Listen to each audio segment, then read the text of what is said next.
तो यहाँ अपन लोग बात कर रहे थे पहले भाग की कि सिस्टम में क्या क्या बदलाव होते हैं। हमने 7 चेंजेस जो थे, बदलाव जो थे वो हम देख चुके थे। 8 चेंज की बात करेंगे हम। डाइजेशन में, पाचन क्रिया में भी वहां पर एज के साथ, आयु के साथ बदलाव देखे जाते हैं। जैसे अगर हम बात करें डाइजेशन में तो कैसे बदलाव देखे जाएंगे? जो डाइजेस्टिव एंजाइम्स हैं, यानी कि जो पाचक रस हैं, इनकी जो मात्रा है उसमें हमें क्या दिखेगी? कमी दिखेगी। ठीक है, डाइजेस्टिव एंजाइम्स की मात्रा में हमें काफी कमी दिखेगी, जिसके कारण हम क्या देखेंगे कि डाइजेशन भी, पाचन क्रिया जो है वो भी काफी कम हो जाएगी आयु के साथ साथ। जिसका मतलब ये हुआ कि जो एंजाइम है, पाचक रस है, वो स्रावित नहीं होंगे ज्यादा। ठीक है, उनका सिक्रीशन कम होगा।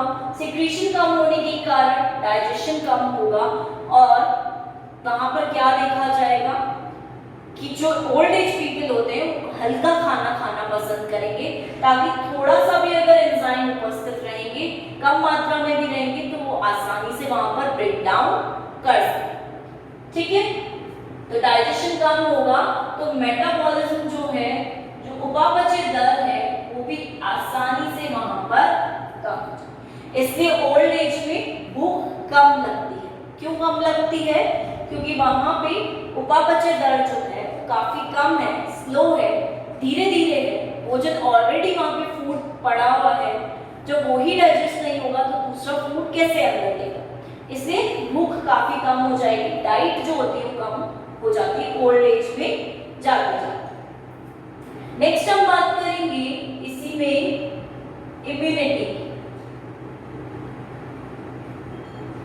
यानी कि जो प्रतिरक्षा तंत्र है उसमें भी काफी हद तक यहाँ पर क्या देखने को मिलेगी? हमें कमी देखने को मिलेगी।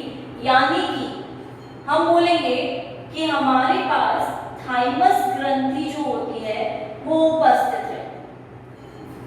ठीक है, और ये नॉर्मली कौन से एंजाइम या हार्मोन को सिक्रीट करेगी, स्रावित करेगी?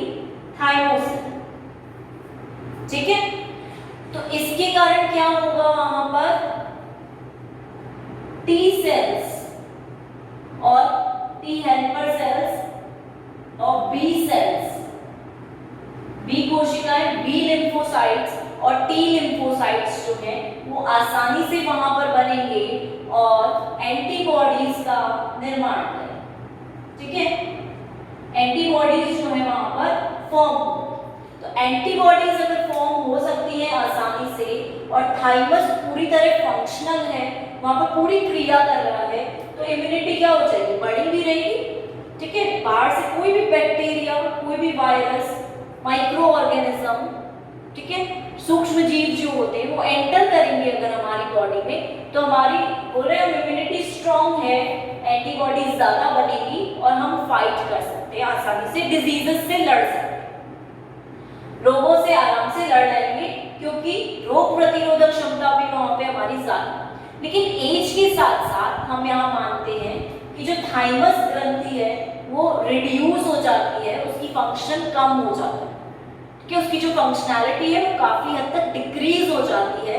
यानी कि ये ग्रंथि कई बार खत्म भी हो जाती है, वहां से हट भी जाती है, तो क्या होगा?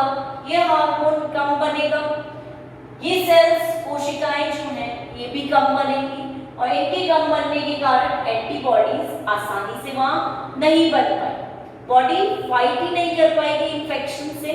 जितने भी संक्रमण होंगे आसानी से अगर लग जाएंगे और हम फिर बोलेंगे कि एडल्ट अवस्था में, वयस्क अवस्था में डिजीजेस जो होते हैं वो आसानी से लग जाते हैं। यानी कि बॉडी, पहली तो बात हम पहले ही बोल रहे कि वीक है, डाइजेशन कम है, पाचन क्रिया काफी कम है, सर्कुलेटरी सिस्टम, परिवहन तंत्र, रक्त पूरा ऑक्सीजन नहीं ले जा पा रहा कोशिकाओं तक, तो ऑलरेडी बॉडी वीक है। और उस कंडीशन में जब एंटीबॉडीज भी निर्मित नहीं होंगी तो क्या होगा? ऑटोमेटिकली डिजीजेस जो है वो बढ़ जाएंगे और इन्फेक्शन बढ़ने के चांसेस ज्यादा है। ठीक है, नेक्स्ट हम बात करेंगे मसल्स की,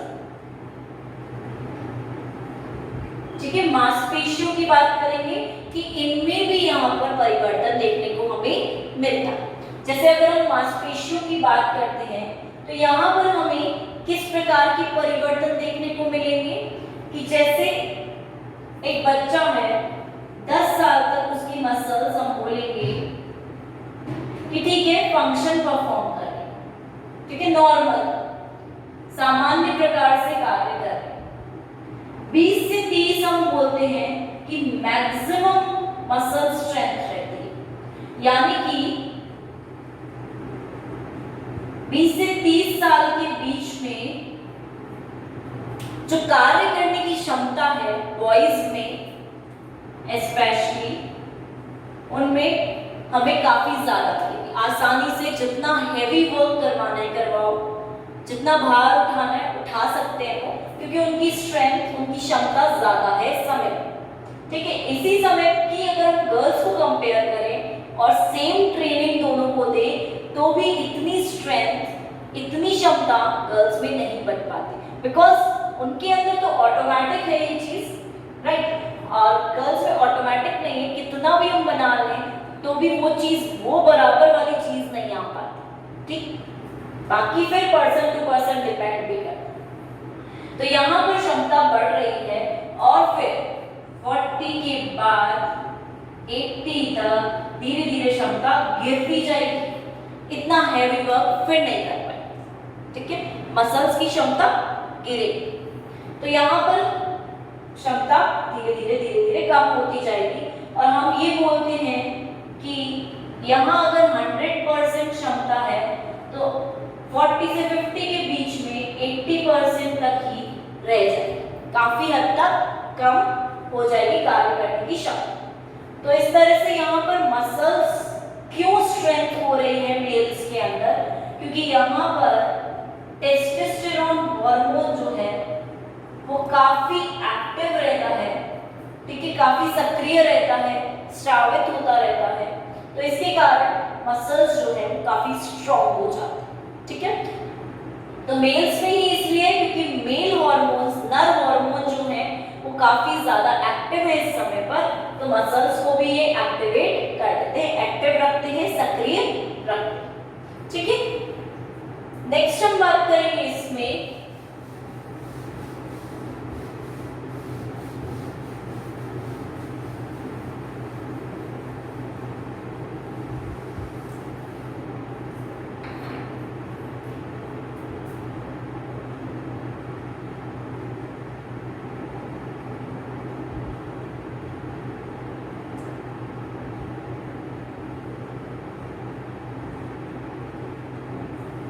रिप्रोडक्टिव सिस्टम की, प्रजनन तंत्र की, जनन तंत्र की, ठीक है। रिप्रोडक्टिव सिस्टम में अगर हम बात करते हैं यहाँ पर तो मेल्स और फीमेल्स में अलग अलग प्रकार से रिप्रोडक्टिव सिस्टम रहता है, ठीक है।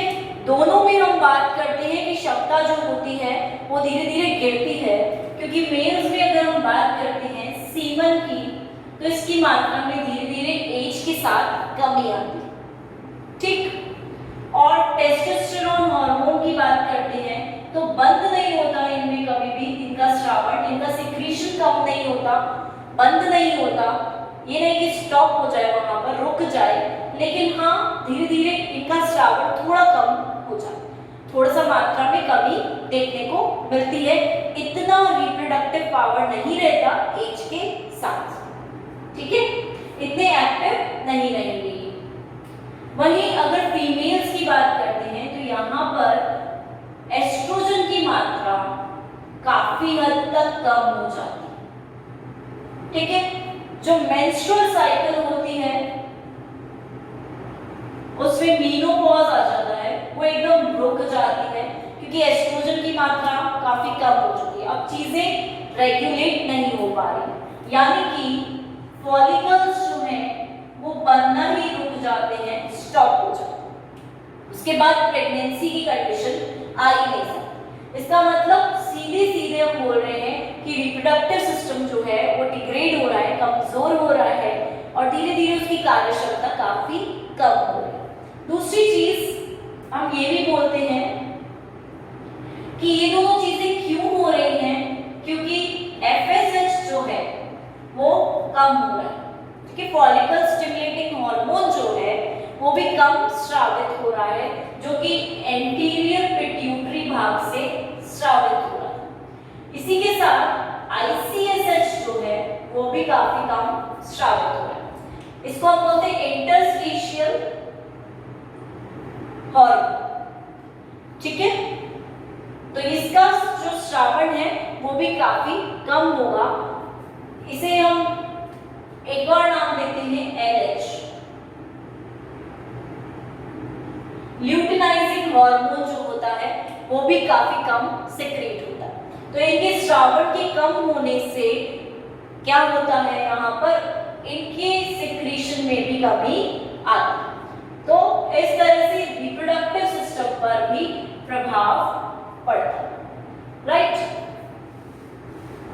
अब हम बात करते हैं यहाँ पर इफेक्ट्स ऑफ एजिंग के दूसरे भाग की,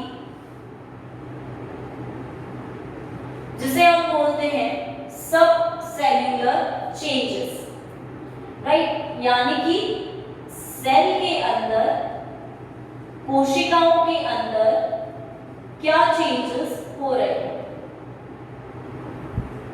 उन्हें नाम देंगे हम सब सेल्यूलर चेंजेस, कोशिकाओं के अंदर के परिवर्तन, राइट।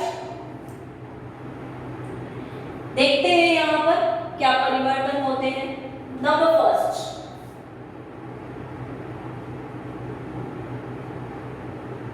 प्लाज्मा मेम्ब्रेन, यानी कि प्लाज्मा झिल्ली में परिवर्तन होंगे यहाँ पर और देखने को मिलेंगे। अब प्लाज्मा झिल्ली की बात करते हैं तो यहाँ पर हम बोलेंगे कि जो पैसिव ट्रांसपोर्ट होता है प्लाज्मा झिल्ली से,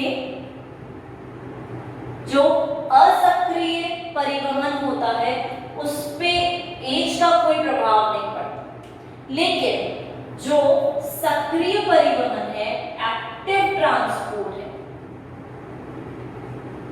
ठीक है, एक्टिव ट्रांसपोर्ट है, उस पे एज का काफी प्रभाव देखने को मिल जाता है। आसानी से वहां हम इसका प्रभाव देख सकते, ठीक। यानी कि प्लाज्मा मेम्ब्रेन में एक्टिव ट्रांसपोर्ट में कमी आती है एज के साथ साथ। क्यों आती है कमी? क्योंकि पहली बात तो हम कहेंगे कि एक्टिव ट्रांसपोर्ट में क्या कम हो रहा है, एटीपी जो होता है वो यूज में आता है, एनर्जी एटीपी के फॉर्म में यूज आती है, तभी हमेशा हम बोलते हैं कि इसमें कम सांद्रता से भी, लो कंसंट्रेशन से भी हाई कंसंट्रेशन की तरफ, अधिक सांद्रता की तरफ सब्सटेंसेस मूव कर जाते हैं। क्यों कर पा रहे? क्योंकि यहाँ पर एटीपी है, एनर्जी है, और अगर ये एनर्जी हम बोल रहे हैं एजिंग के साथ साथ, आयु के साथ साथ अगर कम होती है एटीपी, तो ऑटोमेटिक सी बात है, वहां पर जाहिर सी बात हो जाती है कि ये भी कम होगा, इस प्रकार का ट्रांसपोर्ट कम देखने को। दूसरी चीज ये भी देखने को मिलती है यहाँ पर कि पेरोक्सीडेज की क्रिया के द्वारा भी ये जो आदान प्रदान हो रहा है, परिवहन हो रहा है, ये कम होता है अगर ये ज्यादा है, ठीक है, पेरोक्सीडेज की क्रिया हो रही है तो। दूसरी बात हम ये भी बोलते हैं कि ऑक्सीजन के कम होने से भी ये क्रिया काफी कम होती है, ठीक है। शरीर में ऑक्सीजन की कमी आने से भी ये क्रिया में कमी देखने को मिलेगी। तो इस प्रकार से प्लाज्मा मेम्ब्रेन पर प्रभाव पड़ता है। दूसरी प्रभाव की बात करेंगे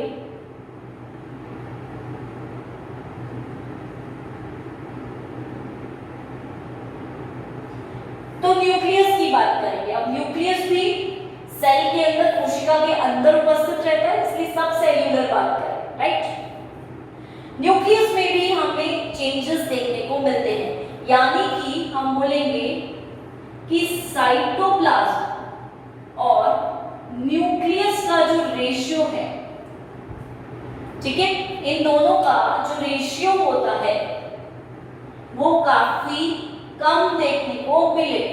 अब रेशियो में कमी क्यों आ रही है, ये चीज हम बोलेंगे कि जो न्यूक्लियस है,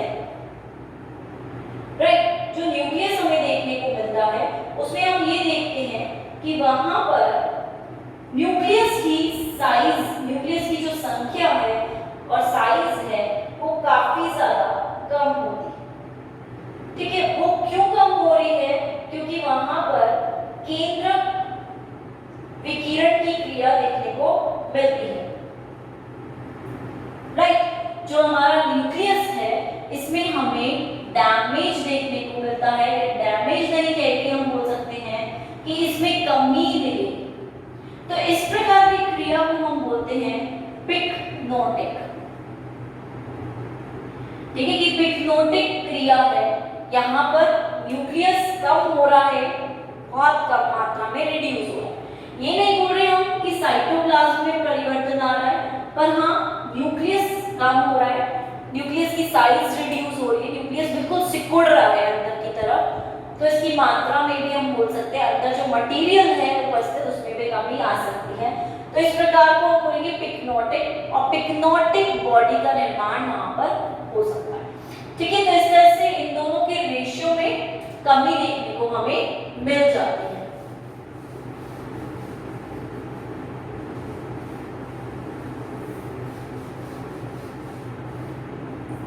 तीसरी बात करेंगे हम माइटोकॉन्ड्रिया। ठीक है, यहां पर मोस्टली हम बात सारी किसकी करेंगे, ऑर्गेनल्स की, जितने भी ऑर्गेनल्स यहां पर उपस्थित। अब माइटोकॉन्ड्रिया की बात करते हैं तो इसके भी नंबर में और साइज में, यानी कि आकार में और संख्या में कमी देखने को मिलेगी आयु के साथ साथ। तो यहाँ पर हम क्या देखेंगे कि अगर ये कम हो रहे हैं तो इसका मतलब ये हुआ कि एटीपी निर्माण भी कम होगा, और इसका मतलब ये भी हुआ कि ग्लाइकोलाइसिस, क्रेब्स साइकिल और ईटीएस साइकिल जो है वो काफी कम हो जाएंगी या ज्यादा पार्ट नहीं प्ले कर सकते। इन्हीं के कारण एटीपी की कमी हमें दिखेगी। दूसरी चीज, जो मेटाबॉलिज्म है कार्बोहाइड्रेट्स का वो काफी ज्यादा कम हो जाएगा। ठीक है, जो भी उपापचय क्रिया है कार्बोहाइड्रेट्स में वो भी काफी रिड्यूस हो जाएगी, क्योंकि ग्लाइकोलाइसिस में हमारा ग्लूकोज प्रवेश करता है, क्रेब्स साइकिल में उसी के भाग प्रवेश करते हैं और अमीनो एसिड वगैरह जुड़ते हैं यहाँ पर। तो इस तरह से इनके मेटाबॉलिज्म में काफी कमी आएगी।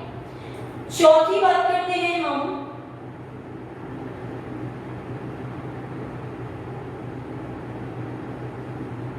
एंडोप्लाज्मिक रेटिक्यूलम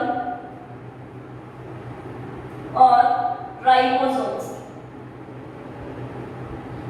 ठीक है, ईआर और राइबोसोम्स, क्योंकि हम बोल रहे हैं कि आरएनए जो है वो एज के साथ कम हो रहा है, तो ऑटोमेटिकली बोलेंगे राइबोसोम्स भी एज के साथ कम हो जाएंगे। और राइबोसोम्स की कमी के कारण हम देखेंगे जो ईआर है वो फॉर्म नहीं होगा, उसका फॉर्मेशन ज्यादा नहीं हो पाएगा। तो ईआर, क्योंकि हम बोलते हैं rough ER and smooth ER, ribosome की उपस्थिति के आधार पर हम बोलते हैं, तो इनका भी निर्माण नहीं हो पाएगा, और निर्माण नहीं हो पाएगा तो इनकी भी मात्रा में कमी देखने को मिलेगी। ठीक है, तो इस प्रकार से इन दोनों संरचनाओं में भी आयु के साथ परिवर्तन दिख रहा है। देन हम बात करेंगे लाइसोसोम की। ठीक है, लाइसोसोम कैसा हो जाएगा, एज के साथ ऑटोलिटिक हो जाएगा, यानी कि सुसाइडल बैक की तरह हो जाएगा, कि खुद को ही ये आत्मघाती की तरह कार्य करेगा, खुद को ही मारेगा। ठीक है, ऐसे एंजाइम्स का ये सिक्रीशन करेगा, ऐसे एंजाइम को स्रावित करेगा, जिसके कारण ये खुद ही खुद को मारेगा। तो इसके कारण भी हम क्या बोलेंगे कि यहाँ पर परिवर्तन आएगा सेल के अंदर। तो कोशिकाओं की जो डेथ है वो भी यहाँ पर देखने को मिल सकती है। कोशिका मृत्यु वाली क्रियाएं भी यहाँ पर आसानी से हम देख सकते हैं। ठीक है, तो लाइसोसोम में भी ऐसी संरचनाएं, ऐसे एंजाइम्स स्टार्ट।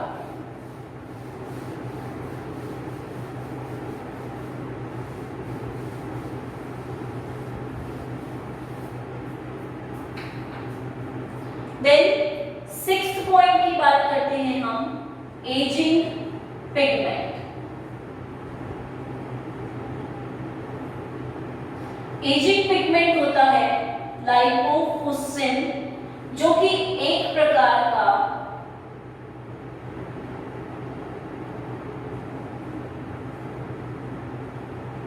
वर्णक है, पिगमेंट है। ठीक है, ये लाइपोफुसिन जो होता है ये हमें एज के साथ साथ कोशिकाओं में ज्यादा देखने को मिलता है। ठीक है, एक प्रकार का हम इसे बोल सकते हैं कि डाई जैसा सब्सटेंस है, डाई जैसा पदार्थ है, यानी कि इसके अंदर फ्लोरोसेंट नेचर है।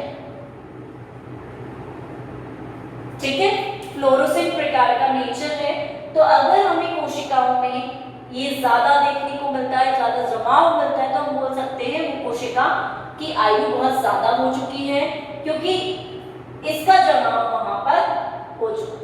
लाइपोफुसिन जैसे मटेरियल का वहां पर डिपोजिशन हो चुका है, जमाव हो चुका है, इसलिए हम बोल सकते हैं कि एजिंग पिगमेंट की तरह ये उपस्थित। ठीक है, तो कोशिकाओं में सेल्स में इसका डिपोजिशन देखने को मिलेगा, और अगर ज्यादा है जमाव तो एजिंग भी ज्यादा, मतलब ज्यादा एज हो चुकी है उस कोशिका की। राइट, सेवेंथ हम बात करेंगे सल्यूबल प्रोटीन सिस्टम, यानी कि ऐसा प्रोटीन सिस्टम जो कि सल्यूबल अवस्था में उपस्थित रहता है। ऐसे प्रोटीन्स में भी काफी कमी है, और ऐसे प्रोटीन्स कौन से होते हैं, हमारे एंजाइम्स ही होते हैं। ठीक है, सल्यूबल फॉर्म वाले हमारे एंजाइम्स ही होते हैं। तो धीरे धीरे आयु के साथ साथ हमारे एंजाइम्स में काफी ज्यादा कमी होती है। इसी के साथ हमारे जो हॉर्मोन्स हैं उनमें भी काफी ज्यादा कमी आई। तो इनके कम होने से हमारा पूरा जो सिस्टम है वो चेंज होता है, वहां पर चीजें हमें बदलती हुई काफी ज्यादा देखने को मिलती है। तो ये सल्यूबल प्रोटीन सिस्टम, इसमें भी परिवर्तन हो रहा है। लास्ट हम बात करेंगे टीलोमेयर की एंड एजिंग, इसी के साथ एजिंग जुड़ी हुई है। टीलोमेयर के साथ ही हमारी एजिंग जो है वो जुड़ी हुई रहती है वहां। तो यहाँ पर अगर हम बात करते हैं तो पहली बात तो टीलोमेयर क्या होता है इसकी बात करेंगे। टीलोमेयर क्या है, क्रोमोसोम के हमारे एंड्स हैं। ठीक है, जो हमारे क्रोमोसोम उपस्थित रहते हैं उनके क्रोमोसोम्स, या फिर हम बोल सकते हैं हमारे जो डीएनए उपस्थित हैं उनके एंड भाग, दोनों तरफ एंड्स होते हैं 5 प्राइम 3 प्राइम, तो उनके जो एंड भाग होंगे उनको हम टीलोमेयर कहते हैं, या तो क्रोमोसोम्स के या डीएनए के दोनों साइड के अंतिम भाग, ये टीलोमेयर कहलाते हैं। अब हम ये बोलते हैं कि जब भी मैच्योरेशन होता है, परिपक्वन होता है, चेंजेस आते हैं इन संरचनाओं, ये जो संरचना है इनमें बदलाव आते हैं। तो यहाँ पर क्या होता है, एंड भाग में ग्वेनिन जो होता है वो वहां पर ऐड कर दिया जाता है। ठीक है, ट्राइफॉस्फेट ग्वेनिन को वहां पर ऐड कर दिया जाता है।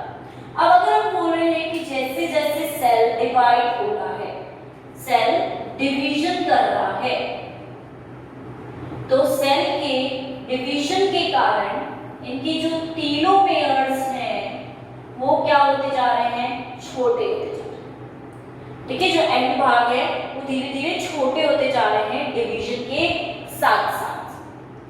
ठीक, और इनके छोटे होने से हम साफ साफ बोलते हैं कि अगर ये छोटे हो रहे हैं इसका साफ साफ मतलब यही होगा कि एजिंग हुए, कि वहां पर कोशिकाओं में जो आयु होती है वो काफी ज्यादा बढ़ रही है। इसका साफ तात्पर्य यही होता है।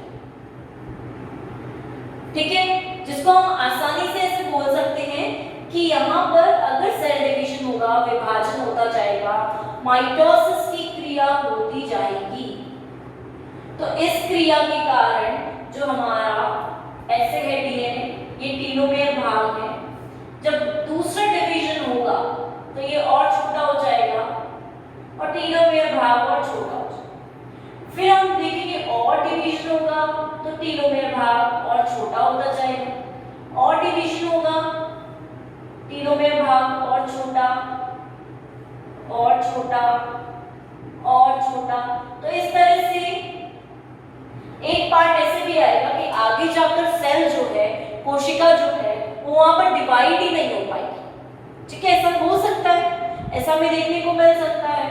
तो ऐसी कंडीशन को ही हम बोल रहे हैं कि वहां पर इस कंडीशन के द्वारा टीलोमेयर कम होते जा रहे हैं और साइज रिड्यूस होने के कारण वहां पर डायरेक्ट इम्पैक्ट पड़ रहा है और एजिंग, आयु क्या है वहां पर बढ़ रही है। तो इस प्रकार की सेल के अंदर के परिवर्तनों को हम बोलते हैं कि यहाँ पर, क्योंकि सेल के अंदर ही परिवर्तन हो रहे हैं तो सब सेल्यूलर चेंजेस कहलाते हैं, जो कि हमने देखा कि प्लाज्मा मेम्ब्रेन में परिवर्तन हुआ, न्यूक्लियस में परिवर्तन हुआ, हमारे माइटोकॉन्ड्रिया में परिवर्तन हुआ, ER और राइबोसोम्स में परिवर्तन हुआ, लाइसोसोम में परिवर्तन हुआ, एजिंग पिगमेंट वहां पर आकर डिपॉजिट हो गए। इसी के साथ साथ सल्यूबल प्रोटीन सिस्टम में परिवर्तन हो रहा है, चेंज हो रहा है, और टीलोमेयर छोटे होते जा रहे हैं, शॉर्टनिंग हो रही है टीलोमेयर्स की, जिसके कारण भी एजिंग प्रमोट हो रही है।